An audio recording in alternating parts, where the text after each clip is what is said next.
Bem-vindos ao canal Noites de Terror, onde seus pesadelos se tornam realidade. Inscrevam-se no canal, ativem o sininho de notificação e preparem-se para o conto desta noite. O Pacto da Apresentadora. Era uma vez uma mulher chamada Lucy, que vivia em uma pequena cidade no interior. Ela era pobre e estava desesperada para sair da vida miserável que vivia. Com o passar do tempo, Lucy começou a desenvolver uma obsessão pela fama. Ela se inscrevia em todos os concursos e programas de talentos que podia encontrar na cidade, mas nunca tinha sucesso. Sua frustração e amargura só aumentavam com o tempo, e com isso ela começou a fazer planos cada vez mais desesperados para alcançar a fama. Um dia, Lucy ouviu falar de um estranho pacto que poderia mudar sua vida para sempre. Ela foi instruída por um senhor, com chapéu e terno preto, a ir até o cruzamento das estradas na meia-noite de uma sexta-feira, onde encontraria uma entidade satânica que estava disposta a fazer um acordo com ela. Lucy, desesperada, concordou em fazer o pacto e chegou ao cruzamento na hora combinada. Uma figura sombria apareceu e ofereceu a ela uma proposta. Em troca de sua lealdade ao espírito, ela se tornaria rica e famosa na televisão americana. Lucy não pensou duas vezes e concordou com a oferta. Assinou seu nome rapidamente em um papel envelhecido no local marcado, com tinta vermelha que mais parecia sangue. Na manhã seguinte foi abordada por uma equipe de filmagem que estava na cidade para gravar um comercial e convidaram Lucy para participar como figurante. A equipe toda ficou impressionada com sua aparência e desenvoltura, mesmo sem sequer pronunciar uma palavra. A equipe então convidou Lucy para um teste em um famoso estúdio, o que foi prontamente aceito por ela. Uma semana após o teste, ela já estava assessorada por um dos maiores agentes da cidade e hospedada em um quarto luxuoso de um dos hotéis mais famosos de Los Angeles. A partir daquele teste comandado pelo Sr. Feldman, tudo começou a dar certo em sua vida, tudo estava misteriosamente se encaixando. Foi chamada 7 dias após o teste pelo diretor, para apresentar um programa da renomada emissora. Ela rapidamente se adaptou à sua nova vida glamourosa como apresentadora de televisão, em um programa de variedades no período noturno, ganhando dinheiro e fama. No entanto, conforme o tempo passava, Lucy começou a perceber que havia algo sinistro. A cada vez que apresentava o programa, sentia uma presença estranha em sua mente, controlando seus movimentos e palavras. Mesmo assim continuou a apresentar aquele programa. Passado algum tempo sua sorte mudou novamente. Lucy ficou extasiada quando soube que a apresentadora infantil da emissora tinha adoecido misteriosamente, perdendo sua voz e que ela seria escolhida para substituí-la. Ela sabia que era a oportunidade perfeita para alcançar seu objetivo de se tornar ainda mais famosa, e não pensou duas vezes em aceitar o convite. No primeiro dia de gravação do programa infantil, Lucy se sentiu desconfortável. A plateia era formada por crianças de diversas idades, e ela não sabia como agir diante delas. Mas, aos poucos, ela foi se acostumando com o ambiente e se sentindo cada vez mais à vontade. Foi então que a entidade satânica começou a se manifestar de maneira mais forte. Os funcionários do estúdio de gravação eram proibidos de olhar diretamente para Lucy, eles eram avisados antes das gravações começarem e tinham que desviar os olhos assim que ela entrasse no estúdio. No começo, muitos acharam que era apenas um capricho de uma artista em ascensão, mas logo perceberam que havia algo muito estranho acontecendo. Quando a equipe se recusava a obedecer às regras impostas, eles começavam a sentir uma presença maligna ao seu redor, que parecia sugar sua energia vital. O ar ficava pesado e a sensação de medo tomava conta de todos. Lucy começou a sentir um arrepio na espinha a cada vez que apresentava seu programa. Ela sentia constantemente uma presença estranha e opressiva em torno dela, algo que nunca havia experimentado antes. Um certo dia, quando o programa começou, Lucy se esforçou para seguir o roteiro, mas algo estava errado. Suas palavras pareciam estar sendo distorcidas, sua voz mudando de tom, como se outra entidade estivesse falando por ela. A plateia e a equipe do programa olhavam perplexos enquanto Lucy lutava para continuar. Ela se esforçava para pronunciar palavras simples, e seus olhos mudavam de cor, ficando escuros e assustadores. Lucy desmaiou e caiu no meio do estúdio de gravação. Ela então foi avaliada por especialistas em saúde mental, mas nada foi encontrado de errado. O incidente foi descrito como uma crise nervosa, mas Lucy sabia a verdade. Ela sabia que algo sombrio havia se apoderado dela durante o programa. Algo que ela havia desencadeado quando fez um pacto com a entidade satânica. Desde então, temia que o espírito maligno pudesse tomar o controle dela novamente, e ela continuava a lutar para manter sua sanidade. Lucy sentia como se estivesse sendo observada o tempo todo. Como se uma força invisível a estivesse guiando, controlando seus movimentos e palavras. Ela não conseguia explicar o que estava acontecendo. As memórias de seus dias anteriores começaram a se misturar, e ela se encontrou acordando em lugares estranhos, sem lembrar como chegou lá. Eventualmente, ela começou a perceber que o espírito maligno que havia possuído seu corpo estava a usando como um instrumento para disseminar sua mensagem demoníaca. O espírito maligno falava com a voz normal dela, mas as palavras que saíam de sua boca eram as dele. E assim, Lucy se tornou uma marionete nas mãos de uma entidade demoníaca, um mero instrumento para espalhar a mensagem destrutiva da entidade pelo mundo. Enquanto ela continuava a apresentar seu programa infantil, a escuridão crescia em seu coração, e seu destino sombrio estava sendo selado. Apesar de ter se tornado uma das apresentadoras mais famosas da TV americana, Lucy não conseguia aproveitar sua riqueza e fama. Quando não estava possuída pelo espírito maligno, ela passava a maior parte do tempo em um transe sonolento, incapaz de desfrutar de sua vida luxuosa. Ela mal conseguia se lembrar das coisas que havia feito fora do programa de TV, e quando tentava falar sobre essas experiências com outras pessoas, elas pareciam estranhas e irreais. Era como se ela vivesse em um mundo separado, sempre à mercê da entidade que a possuía. À medida que o tempo passava, Lucy começou a sentir que sua vida estava se esgotando. Ela se tornou cada vez mais fraca e doente, perdendo peso rapidamente e ficando pálida e desfigurada. A equipe dela era composta por um grupo seleto de pessoas que se dedicavam exclusivamente ao seu programa de TV. Eles eram responsáveis por tudo, desde a criação de roteiros até o controle de bastidores. Cada membro da equipe era altamente treinado e competente em sua função, mas todos pareciam um pouco distantes e reservados, como se estivessem escondendo algo. Eles eram liderados por um homem alto e sombrio chamado Sr. Feldman. Ele tinha um ar misterioso e intimidador, e sempre vestia um terno impecável que combinava com sua pele pálida e rosto severo. Ninguém se atrevia a questionar suas ordens, e todos pareciam temer sua presença. Ele sempre mantinha uma distância segura de Lucy, mas sua influência podia ser sentida em cada detalhe do programa. Havia também uma equipe de segurança que controlava a entrada do estúdio e protegia Lucy de qualquer ameaça externa. Eles eram altos, e pareciam intimidantes o suficiente para afastar qualquer pessoa que tentasse se aproximar. Era como se Lucy fosse mantida em uma espécie de prisão dourada, cercada por uma equipe de pessoas que controlavam cada um de seus movimentos e não permitiam que mais ninguém se aproximasse dela. A sensação constante de paranoia e medo que envolvia a equipe dela era palpável, como se todos estivessem escondendo algum segredo obscuro que nunca seria revelado. Os bastidores do programa eram um verdadeiro pesadelo. Enquanto ela se apresentava para as crianças havia um sorriso no rosto, mas nos bastidores havia uma atmosfera sombria e assustadora. Os técnicos de som e luz frequentemente ouviam vozes estranhas e sussurros vindo dos alto-falantes do estúdio. Os produtores do programa pareciam estar sempre nervosos e olhando por cima de seus ombros, como se estivessem sendo observados.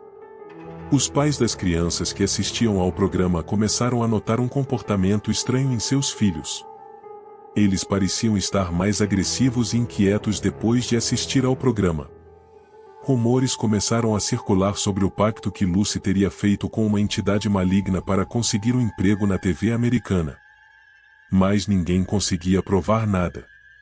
As pessoas que trabalhavam no programa sabiam que havia algo muito errado com a apresentadora, mas não sabiam exatamente o que era. Eles se sentiam como se estivessem presos em uma teia de aranha, incapazes de escapar da influência sombria que permeava o programa. Eles sabiam que se tentassem denunciar o que estava acontecendo, seriam silenciados para sempre.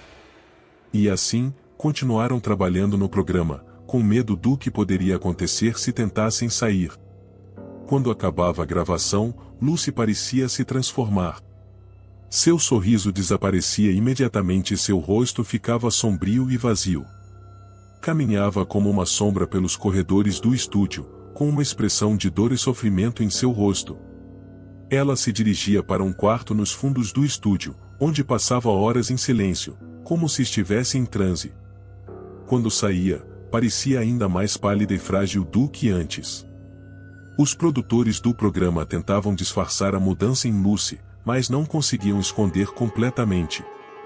Os figurantes que trabalhavam com ela alegavam que em alguns momentos, ela parecia emanar uma aura estranha ao seu redor, uma energia negativa, como se estivesse sendo possuída por alguma entidade maligna.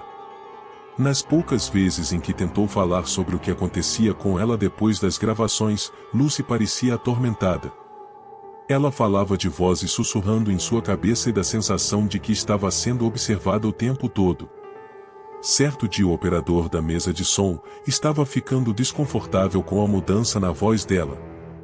No início, ele achou que era apenas uma mudança natural da apresentadora, mas logo percebeu que havia algo de errado.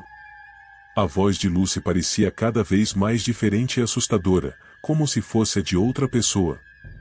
O técnico de som tentou conversar com os outros funcionários do estúdio, mas logo descobriu que eles estavam proibidos de olhar diretamente para ela.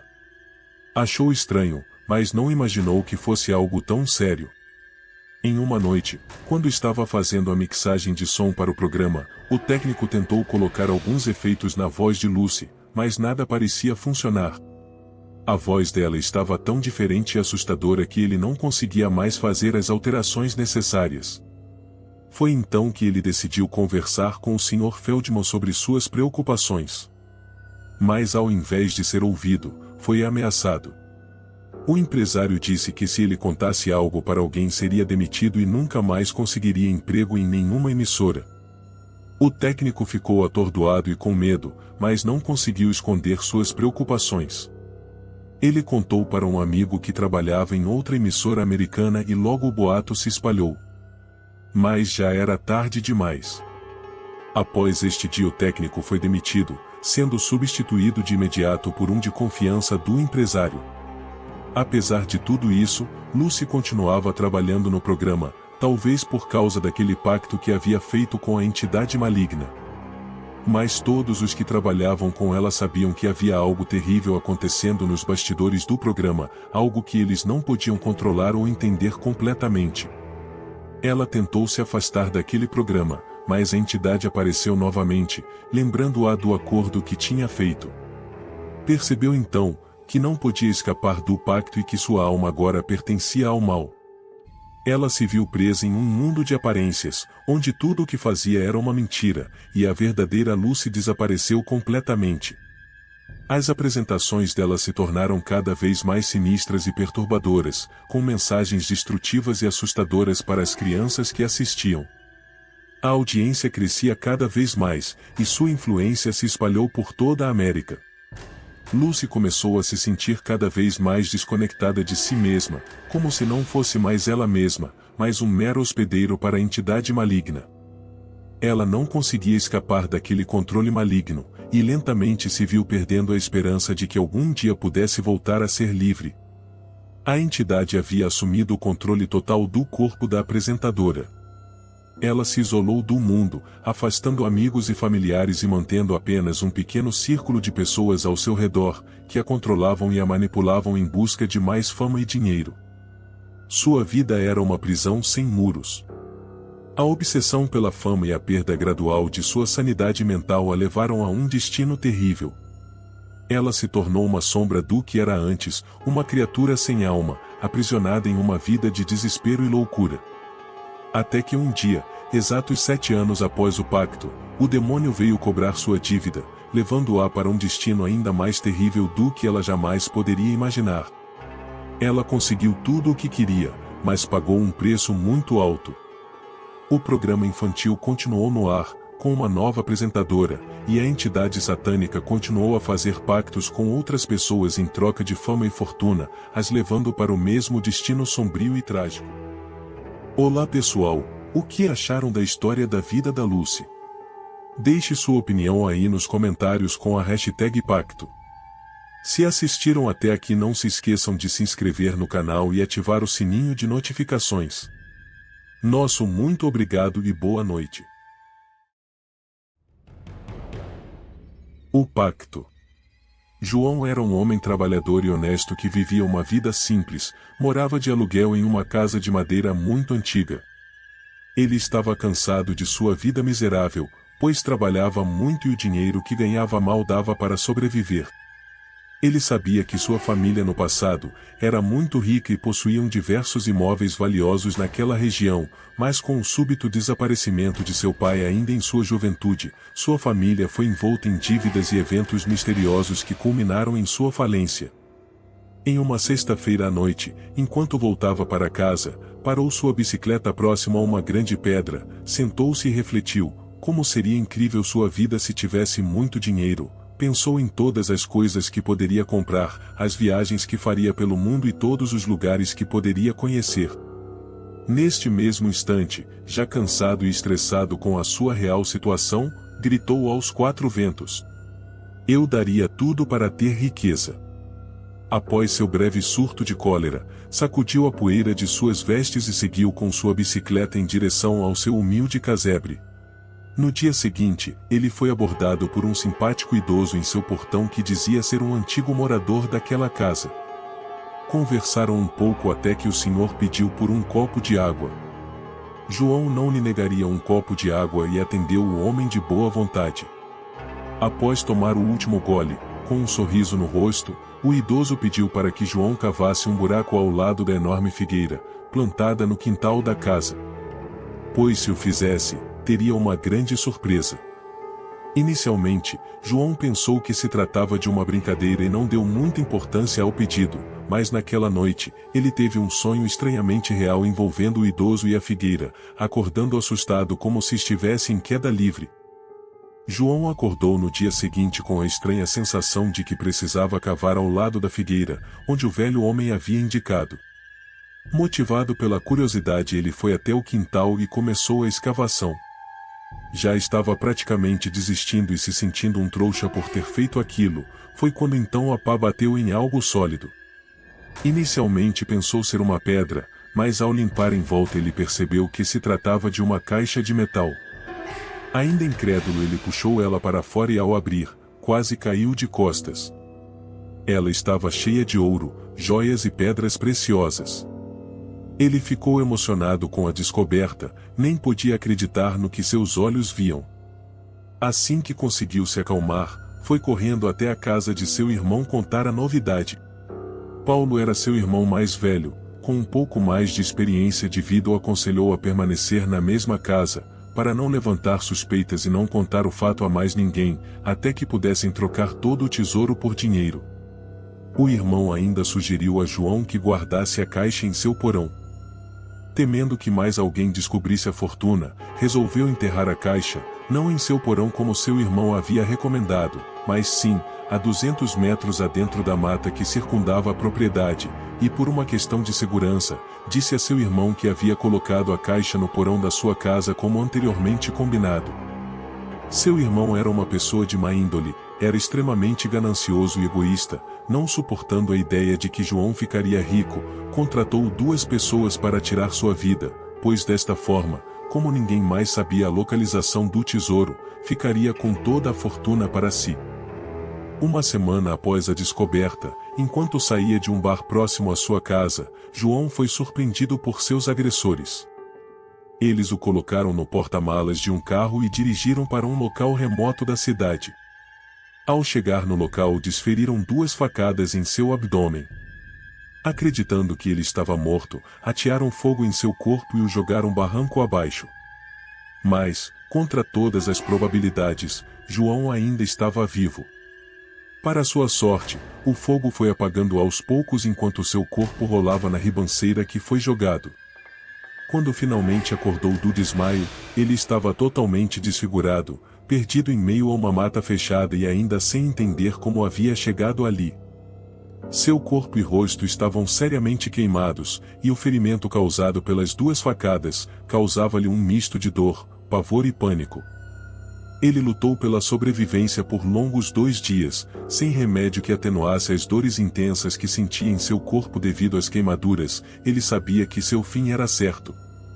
Contudo, quando estava praticamente esgotado para continuar sua luta, algo ainda mais estranho aconteceu. Ao acordar pela manhã no 3º dia, ele notou que estava sem dor alguma. Atrelado a isso, seu corpo começou magicamente a se regenerar, causando-lhe espanto e horror. Então, novamente teve uma visão com o mesmo senhor que o havia pedido para cavar à beira da figueira. Desta vez o idoso estava com aparência mais jovial e ria descontroladamente de João. Pensando um pouco mais sobre o acontecido, e os sonhos que teve um dia antes de cavar na base da figueira, ele começou a juntar as peças e descobriu que havia se envolvido em um pacto satânico com o idoso, provavelmente ao tocar a caixa com o tesouro. Seu corpo estava cada vez mais forte, mas a fraqueza de sua alma era evidente. Os monstros que habitavam a floresta agora estavam todos dentro de sua mente. Após horas de reflexão, João finalmente conseguiu se acalmar, botou a cabeça no lugar, e começou a pensar em como se livraria daquele pacto e quem ou o que era aquele senhor que o procurou. Seria apenas um espírito maligno ou o diabo em figura de gente? E esse era apenas um dos problemas. O outro, o qual nem teve tempo de pensar, é quem tentou matá-lo e o porquê. Assim que estava totalmente regenerado, João decidiu retornar à cidade. Ao trilhar o caminho por uma estreita estrada de barro, ele passou por uma humilde casa com roupas estendidas no varal. Apesar de sua aparência ter voltado ao normal, suas roupas estavam completamente danificadas. Ele pegou apenas o que precisava e seguiu seu rumo. Foi uma longa caminhada e durante o trajeto, ele começou a recordar das histórias que eram contadas em sua infância sobre seu avô. Diziam que ele era um famoso ocultista, que fez fortuna encontrando tesouros e objetos valiosos ao longo de sua vida e que por fim, desapareceu misteriosamente, assim como seu pai. Essa história que era contada por sua mãe sempre o intrigou, mas nunca havia dado muita atenção a ela. Pensava que seu avô e seu pai haviam fugido com sua fortuna, para gastá-la em outro lugar e contavam essas histórias, apenas para justificar a sua ausência. Mas ainda assim, ele decidiu procurar mais pistas na casa abandonada de seu avô. Lá, ele encontrou um diário escondido no sótão, que continha, não só informações sobre a busca de seu avô por fortuna, mas também detalhes perturbadores sobre a maldição que sua família enfrentava. João descobriu que a maldição se manifestava na forma de um espectro, que mudava de aparência conforme fosse conveniente e assim perseguia os herdeiros da família em busca de suas almas. João continuou sua busca até que finalmente encontrou uma chave antiga, escondida atrás da moldura de um imponente quadro de seu avô, uma das poucas coisas que sobrou após a ruína de sua família. Essa pequena chave encaixava-se perfeitamente em uma fenda na parede ao lado do quadro. Ao girar a chave, a fenda transformou-se em uma porta. Meio receoso, ele abriu a porta e o que ele encontrou do outro lado mudou tudo o que ele pensava que sabia sobre sua família e sobre si mesmo. Era um santuário antigo, com artefatos e documentos que revelavam a verdadeira história de sua família e o segredo por trás da maldição. Ao verificar os documentos, encontrou a foto do idoso que lhe havia pedido para cavar ao lado da figueira. Estava em uma foto muito antiga ao lado de seu avô. No verso da fotografia haviam escrito os nomes e ele percebeu que o sobrenome daquele senhor era completamente diferente do que já havia visto na região. Ele se manteve firme na busca, e ao vasculhar os demais documentos entendeu que seu avô havia feito um pacto com um espírito maligno, oferecendo a sua própria alma em troca de riqueza. Porém, a entidade ardilosamente exigiu também a alma de seu filho, o pai de João, oferecendo em troca das almas fortuna e uma vida cheia de prazer e luxúrias. Mas, seu avô tinha sido enganado pela entidade maligna, a fortuna, que tanto desejava e estava disposto a tudo para consegui-la, não poderia ser tocada por ele, ela estaria disponível apenas para seus descendentes de sangue.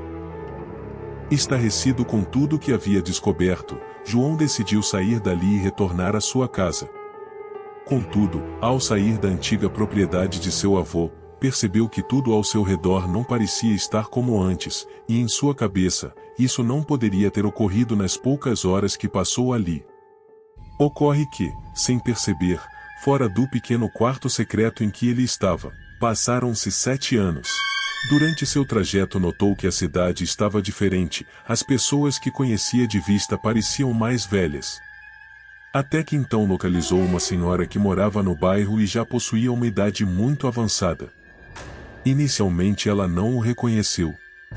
Ele então perguntou a ela o que havia acontecido com o seu irmão. Ela, em um tom triste, afirmou que Paulo, após seu desaparecimento, desenvolveu demência e foi internado em várias instituições psiquiátricas até que faleceu há cerca de 2 anos. Finalmente João decidiu que precisava confrontar o idoso, que lhe apontou a localização do tesouro, condenando sua alma para toda a eternidade. Ele foi até o cartório e buscou se havia registro de óbito de alguma pessoa na cidade, com aquele sobrenome estranho.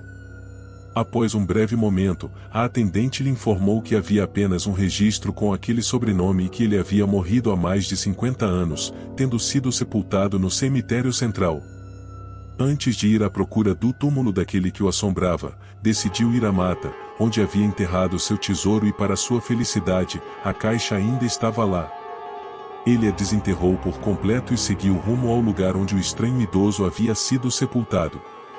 Encontrou até que com certa facilidade sua lápide. Ela era bem maior que as demais e se destacava no meio do cemitério.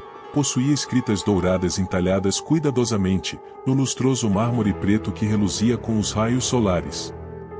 Com muito custo, ele conseguiu abrir o enorme tampo de mármore que cobria a cova, expondo assim um fosso escuro e profundo.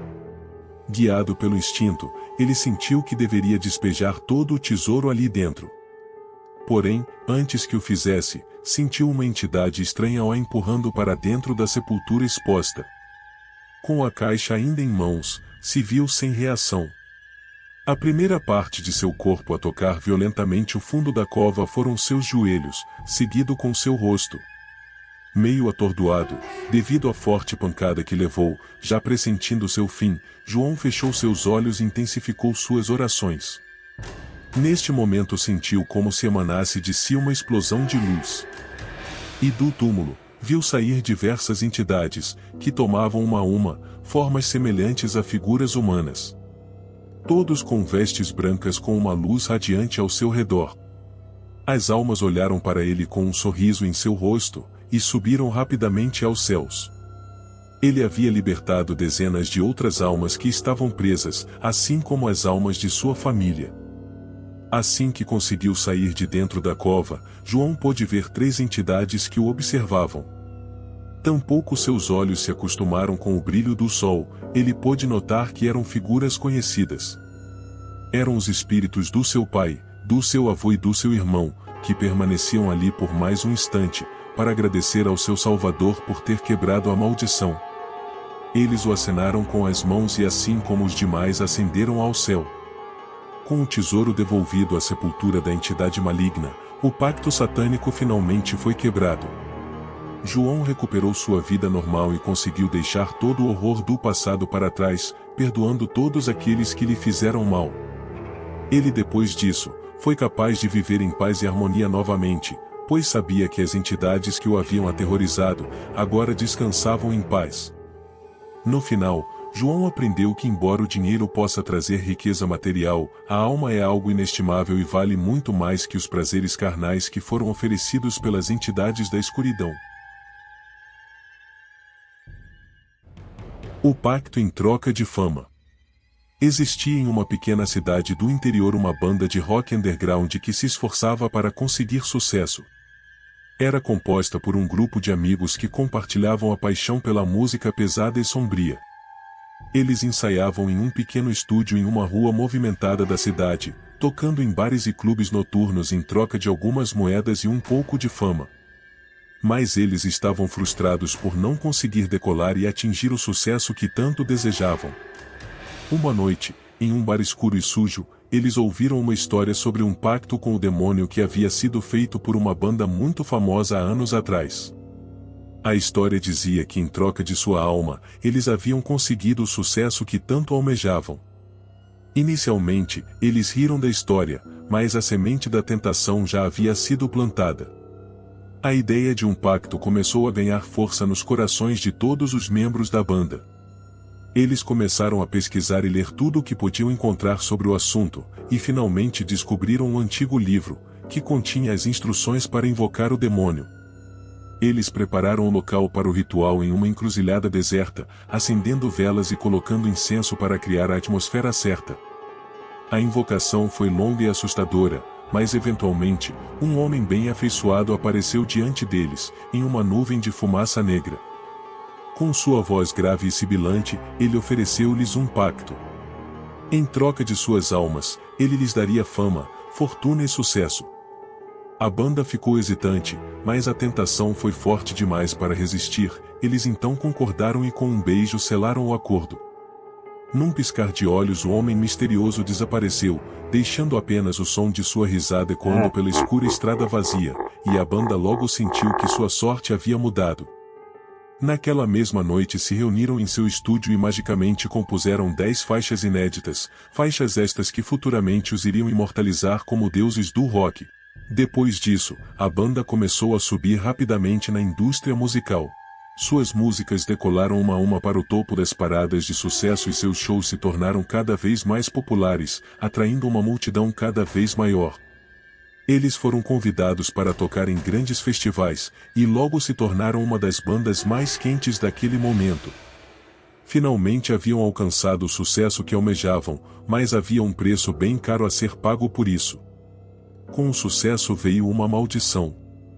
A banda começou a sentir uma presença estranha em seus shows, coisas estranhas começaram a acontecer. Equipamentos quebravam sem explicação, luzes falhavam, e constantemente as pessoas na plateia pareciam estar em um transe estranho, como se estivessem hipnotizadas por suas músicas pesadas. Eles sabiam que haviam feito um acordo com o diabo, e que a qualquer momento poderiam ter que pagar o preço final. Ainda assim, tentaram esquecer de tudo isso, bebendo e usando drogas para aliviar a tensão, mas nada ajudou. Os membros começaram a ter visões perturbadoras e pesadelos horríveis que assombravam suas noites de sono. Eles viam constantemente o homem misterioso em meio à multidão, rindo enquanto os observava. Depois de alguns anos, a banda foi finalmente contactada pelo demônio, que lhes disse que havia chegado a hora de pagar o preço. Eles sabiam que isso significava sacrificar uma pessoa em seu nome, pois lhes deviam uma alma. Inicialmente, eles tentaram resistir, mas o demônio havia dado a eles 5 dias para cumprirem o combinado. A cada dia que se passava suas músicas caíam do topo e seus próximos shows eram cancelados. Eles já haviam sentido o doce gosto do sucesso e não voltariam nunca mais para o anonimato, então eles finalmente decidiram fazer o sacrifício. Eles escolheram uma jovem fã, que há tempos seguia seus passos onde quer que fossem. Foi fácil contactá-lo e com a promessa de que apareceria em um novo videoclipe da banda, a convenceram a os acompanhar a um cemitério deserto. Chegando lá, tudo já estava armado, pediram para que ela se deitasse sobre uma das lápides, tinha que ser uma específica, uma das mais antigas do local, datada do final do século XVIII.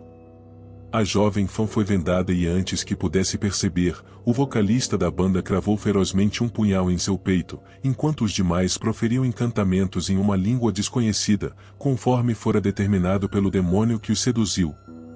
A jovem contorceu-se por uns instantes, até que seu corpo sem vida estirou-se por completo sobre o mármore escuro daquela lápide. Todos se olharam e sorriram, pensaram que o pacto estava pago. Rapidamente voltaram às paradas de sucesso e para cada show cancelado 2 foram remarcados. Sua agenda estava lotada e concorrida, mas o peso daquele ato brutal que cometeram estava cada vez maior. O pacto que fizeram com o demônio foi agora uma maldição que os assombrava a cada dia. Eles tentaram continuar tocando juntos, mas a energia que sentiam no início havia desaparecido completamente. As letras de suas músicas agora pareciam vazias e sem sentido, e seus shows se tornaram cansativos e sem vida. De uma hora para outra o dinheiro e a fama pareciam não ter mais sentido para eles. A noite do sacrifício assombrou-os pelo resto de suas vidas. Um por um, os membros da banda começaram a ter visões horríveis, sonhos estranhos e perseguições pelo demônio. Eles tentaram se livrar da maldição, mas nada parecia funcionar. As coisas pioraram quando um membro desapareceu sem deixar vestígios. A polícia não encontrou nada, e os membros restantes começaram a acreditar que ele havia sido levado pelo demônio. A banda tentou se manter unida, mas a tensão só crescia. A morte chegou até eles em circunstâncias estranhas e incomuns. Alguns sofreram acidentes terríveis, enquanto outros simplesmente desapareceram sem deixar rastro. Os membros que sobraram começaram a se culpar pela maldição e pela perda de seus companheiros. Eles pararam de ensaiar juntos, e cada um tentou lidar com seus próprios medos e demônios. O sucesso que antes parecia tão desejado, agora se tornou uma maldição que não podiam escapar. Em um último esforço para se livrar da maldição, eles se reuniram em uma antiga igreja abandonada para tentar romper o pacto com o demônio. Eles trouxeram um padre e tentaram fazer um ritual de exorcismo, mas nada parecia funcionar. De repente, eles viram a figura demoníaca se aproximando. Eles tentaram fugir, mas era tarde demais. O demônio havia vindo buscar suas almas. Um a um, eles foram levados para o inferno, condenados a uma eternidade de dor e sofrimento. Pensaram que o pacto seria pago apenas com a vida da jovem que tiraram, mas estavam muito enganados. O preço a ser pago era o de suas próprias almas. Alex, o último membro da banda sobrevivente, estava agora sozinho e em constante fuga. Ele sabia que o demônio ainda o perseguia e que não tinha para onde ir. Sua vida estava em constante perigo, e ele não conseguia encontrar um lugar seguro para se esconder. Uma noite, ele foi visitado pelo demônio em um sonho, que o confrontou com todas as suas transgressões passadas. O demônio riu enquanto o homem se debatia em agonia, implorando por perdão. Ele disse com um sorriso malicioso que não haveria perdão, nem para ele, nem para sua banda, nem para qualquer um que fizesse um pacto com o diabo. O homem acordou em um frenesi, sentindo que a entidade maligna estava cada vez mais próxima. Ele tentou fugir, mas as portas e janelas estavam todas trancadas. Ele ouviu passos na escada e em seguida, a porta se abriu com um forte vento gelado. O demônio entrou no quarto, com seus olhos vermelhos brilhando na escuridão. Ele o agarrou com suas garras afiadas, arrastando-o para o inferno. O homem gritou em agonia enquanto o demônio o arrastava para o abismo sem fim, um lugar onde a dor e o sofrimento eram eternos. A banda, agora finalmente reunida, sofreria para sempre em uma existência sem fim. O Pacto do Cavaleiro Templário. O grupo de 5 cavaleiros, outrora parte respeitada da Ordem dos Cavaleiros Templários, havia sucumbido à corrupção e à ambição desmedida. Cada um deles carregava consigo as marcas da traição, seus olhos refletindo a escuridão que havia se apoderado de seus corações. Eles estavam dispostos a tudo para obter a localização do artefato sagrado que há tempos buscavam, até mesmo ofertar suas almas em um pacto de sangue com entidades milenares. O líder do grupo, Sir Aldrich, ostentava uma aparência imponente com sua armadura negra adornada com símbolos profanos. Seu rosto exibia cicatrizes que eram uma representação visível de suas escolhas condenáveis. Seu olhar era penetrante e frio, revelando uma determinação sombria para conquistar poder e riquezas. A descoberta da antiga profecia foi um marco crucial na história daqueles cavaleiros templários. Repleta de mistério e significado, ela revelou a existência de um artefato poderoso, há muito tempo esquecido, escondido nas profundezas de uma montanha isolada. A profecia era conhecida apenas pelos mais sábios e estudiosos da ordem. Dizia-se que ela fora escrita por um antigo profeta, de uma época em que o mundo estava coberto por magia, transcendendo o tempo e o espaço. Esta profecia falava de um objeto sagrado, cujo poder poderia mudar o destino da humanidade.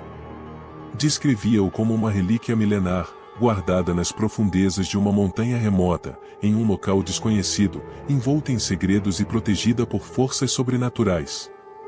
Essa antiga profecia se tornou o alicerce da traição do grupo à Ordem. No coração das terras místicas, onde a magia e a aventura se entrelaçam, uma bruxa astuta ouviu rumores de que um grupo de bravos cavaleiros estava em busca de um artefato perdido há séculos. A notícia da busca dos cavaleiros despertou a curiosidade da bruxa, que percebeu uma oportunidade para satisfazer seus próprios interesses sombrios. Determinada a obter vantagem sobre eles, a bruxa mergulhou em suas práticas mágicas e lançou feitiços complexos para rastrear o grupo em sua jornada. Seus poderes, há muito tempo aprimorados, a permitiu localizar os cavaleiros e os acompanhar em segredo. Após percorrer uma trilha perigosa e desafiadora, eles finalmente se encontraram em um ponto crucial, onde a bruxa decidiu revelar sua presença. Com um sorriso, ela emergiu das sombras, envolta em um manto negro e com olhos brilhantes que emanavam magia. Os cavaleiros ficaram surpresos ao deparar-se com a bruxa, mas também intrigados com sua aparição. Ela se aproximou e com uma voz suave e melódica, contou-lhes uma história de antigos segredos e lendas. Bravos cavaleiros, ouvi dizer que procurais um artefato de imenso poder, disse a bruxa, lançando um olhar penetrante em cada um deles. Mas saibam que a única pessoa que detém o conhecimento de sua localização é um feiticeiro temível, que reside nas profundezas da Floresta Negra. Os cavaleiros trocaram olhares, compreendendo a importância dessa informação. Sabiam que para alcançar seu objetivo, teriam que buscar uma audiência com o feiticeiro, em vez de enfrentá-lo em uma batalha direta. A missão se tornaria ainda mais desafiadora. A bruxa, observando a inquietação nos rostos dos cavaleiros, continuou.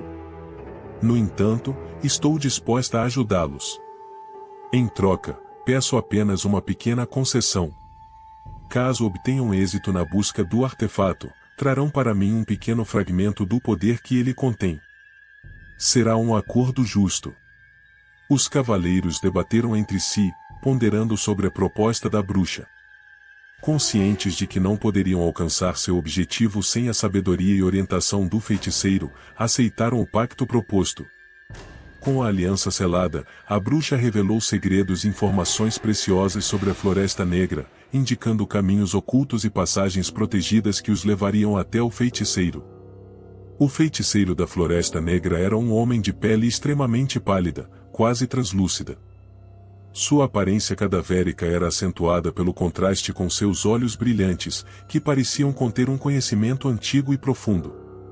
Ele era envolto por uma capa negra, que caía em cascata ao redor de seu corpo esguio, ocultando sua forma exata e conferindo-lhe uma aura de mistério e ocultismo. Sob o capuz negro, apenas seus lábios pálidos e finos eram visíveis. Seu rosto era marcado por linhas de expressão que evidenciavam séculos de estudo e experiência no domínio das artes místicas. Cada movimento do feiticeiro era fluido e calculado, como se ele dançasse com a própria magia. Enquanto o grupo de cavaleiros templários se encontrava diante do poderoso feiticeiro na Floresta Negra, este revelou-lhe segredos obscuros sobre a montanha e o artefato milenar que ela guardava. Sua voz sussurrava nas sombras, carregada de um tom sinistro e sedutor. Com seus olhos penetrantes fixos nos cavaleiros, o feiticeiro descreveu a existência de um artefato lendário, oculto nas profundezas da montanha. Era uma caixa de ouro reluzente, adornada com símbolos antigos e enigmas. Dentro dessa caixa repousava o artefato em questão, uma esfera cujo poder era capaz de conceder riqueza e até mesmo imortalidade. No entanto, o feiticeiro não mencionou os perigos que acompanhavam a busca por esse poder absoluto. Ele ocultou as consequências sombrias e a maldição que envolvia o artefato, desejando seduzir os cavaleiros para a sua própria causa nefasta. Os cavaleiros avançaram com determinação pelas trilhas traiçoeiras da montanha, enfrentando obstáculos naturais e a sensação constante de que algo sinistro observava nas sombras. À medida que se aproximavam do topo, seus passos eram acompanhados por um silêncio perturbador, apenas quebrado pelo vento sussurrante. Finalmente, ao alcançar o interior da montanha, uma visão macabra os aguardava. 4 cavaleiros mortos estavam dispostos de forma imponente na entrada da caverna, como se fossem testemunhas silenciosas de um destino sombrio. Suas armaduras, antes imponentes, agora estavam manchadas de sangue e destroçadas, como um testemunho cruel da batalha que travaram. Os cavaleiros eram os guardiões da caixa há tempos esquecida. No centro daquela cena dantesca, estava uma caixa de ouro gigante, exalando um brilho sinistro. Era uma presença imponente e misteriosa, oculta por séculos naquele lugar ermo e inacessível.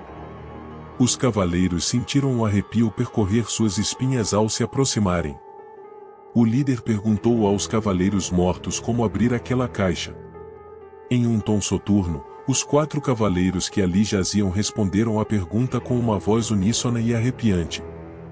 Para abrir a caixa, o cavaleiro deve estar disposto a entregar sua alma e jurar lealdade às entidades milenares. Suas palavras ecoaram no ar, carregadas com um aviso de perigo e consequências sombrias. No entanto, o líder dos Templários, cego por sua ambição por poder e riqueza, foi imediatamente seduzido pela perspectiva de abrir a caixa.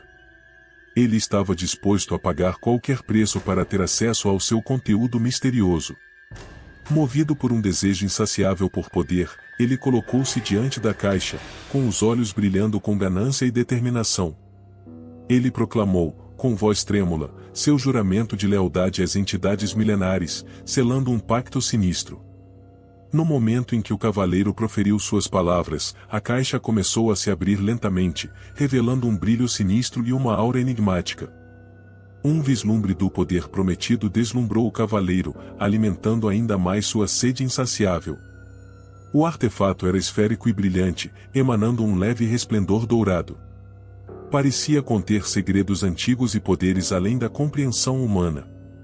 Repentinamente a esfera começou a se dissolver rapidamente, como se sua forma física não pudesse ser contida neste mundo. As partículas do artefato flutuavam no ar, formando uma névoa brilhante e etérea que dançava no ambiente, como se estivesse viva. À medida que a esfera se desfazia, um sentimento de inquietação e temor tomava conta do experiente cavaleiro. Ele podia sentir uma energia sinistra e desconhecida emanando daquelas partículas. Era como se algo antigo e malévolo estivesse prestes a ser libertado, rompendo os grilhões que o mantinham aprisionado por séculos. A névoa dourada se espalhou, e um vento gelado encheu a câmara, causando arrepios em suas espinhas. Sombras dançantes se formaram na sala, assumindo formas grotescas e ameaçadoras. Os espíritos malignos, ansiosos para sair de sua prisão, começaram a emergir do solo através de uma luz etérea e tenebrosa.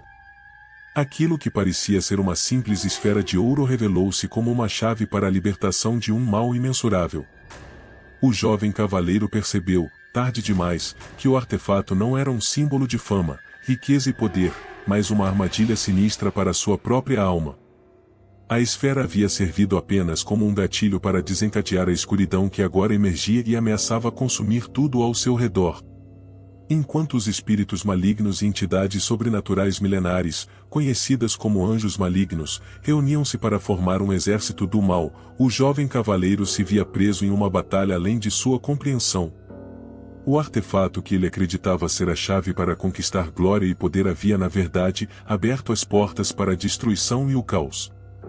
A partir daquele momento, o mundo estava fadado a enfrentar um mal indescritível, enquanto o líder dos Templários, tomado pelo horror e pelo remorso, lutava para encontrar uma maneira de reparar seu erro e deter as forças sinistras que havia liberado. Com o coração apertado de arrependimento, os cavaleiros perceberam que sua busca por poder e riqueza tinha um preço muito mais alto do que poderiam imaginar. Eles haviam entregue sua alma de forma inconsciente e agora, pagavam o preço por sua ingenuidade. A verdade cruel se manifestou diante dele. O artefato contido na caixa de ouro era apenas uma isca para libertar o mal imensurável que agora se erguia, ameaçando consumir um mundo em trevas eternas.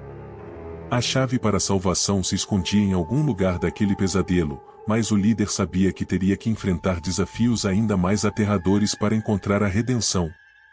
Enquanto os anjos malignos avançavam, aterrorizando tudo em seu caminho, os cavaleiros foram confrontados com uma escolha angustiante. Eles poderiam se render à escuridão e se juntar ao exército maligno que eles mesmos ajudaram a criar, ou poderiam lutar contra o destino que eles próprios forjaram. Os anjos malignos, impulsionados por uma fúria desmedida, avançaram com violência sobre os cavaleiros. Cada golpe, cada investida, era uma luta desesperada pela sobrevivência e pelo bem maior. Eles estavam cientes de que não poderiam vencer sozinhos, mas sua bravura e sacrifício eram o último lampejo de esperança para aqueles que acreditavam na justiça e na luz. Enquanto o confronto se desenrolava, os remanescentes da Ordem dos Cavaleiros Templários, testemunhando a magnitude daquele mal desencadeado, uniram forças com os outros aliados improváveis que encontraram durante a jornada. Eles haviam superado suas próprias traições e interesses egoístas, reconhecendo a necessidade de enfrentar essa ameaça em comum. Juntos, eles lutaram contra a horda de anjos malignos, uma batalha épica que parecia desafiar todas as leis da realidade. O líder dos Templários, mesmo ferido e exausto, continuou lutando com todas as suas forças, consciente de que cada movimento, cada golpe, poderia selar o destino do mundo. Em meio àquele turbilhão de medo e remorso, uma centelha de coragem surgiu em seu coração. Ele compreendeu que o verdadeiro poder residia na redenção e na busca pela salvação. Com o último fio de esperança, ele decidiu se opor às trevas que haviam sido desencadeadas por sua própria mão. Deu então um sinal aos seus companheiros que a partir dali ele seguiria sozinho na batalha para conter o que ele havia liberado. O sacrifício final, uma oferta de sua própria vida, tornou-se o último ato desesperado para deter a entidade maligna e selá-la novamente nas profundezas da montanha. O líder destemido, em um ato de coragem e redenção, lançou-se contra a criatura sombria, sabendo que sua ação poderia significar a salvação do mundo, mesmo que isso custasse sua própria existência. Sua espada brilhou no ar, cortando o vazio com determinação enquanto enfrentava as forças malignas que o cercavam. O confronto culminou em um momento decisivo, quando o experiente cavaleiro, usando suas últimas forças, canalizou sua energia e desferiu um golpe final. Sua espada penetrou o coração da entidade maligna, enviando ondas de energia através de todo o exército dos anjos malignos. O ar pareceu congelar por um instante, enquanto a escuridão era absorvida de volta para as profundezas da montanha. O silêncio mortal tomou conta do cenário, e a respiração entrecortada dos sobreviventes era a única trilha sonora restante. O cavaleiro, ferido mortalmente, caiu de joelhos diante de seus companheiros e dos remanescentes da ordem. Seu sacrifício havia cumprido seu propósito, e o mal que havia sido desencadeado foi contido. O mundo estava livre e a perda do líder dos Cavaleiros Templários era uma lembrança eterna do preço que foi pago. Enquanto o sol se erguia além das montanhas, os sobreviventes se curvaram em respeito ao seu corpo que jazia inerte sobre uma pedra. Sua coragem e redenção haviam selado seu nome na história, um símbolo de como a traição e a ambição podem ser superadas pelo poder do arrependimento e da dedicação ao bem maior. Quando estavam prestes a queimar o corpo inerte, o inimaginável aconteceu, um raio desceu dos céus e atingiu o líder templário em cheio, fazendo-o ressuscitar de súbito. Ao recobrar sua consciência, uma frase ecoava repetidamente em sua mente. Sua alma me pertence. Você não vai se livrar assim tão fácil do nosso pacto. Olá pessoal, o que acharam do conto desta noite?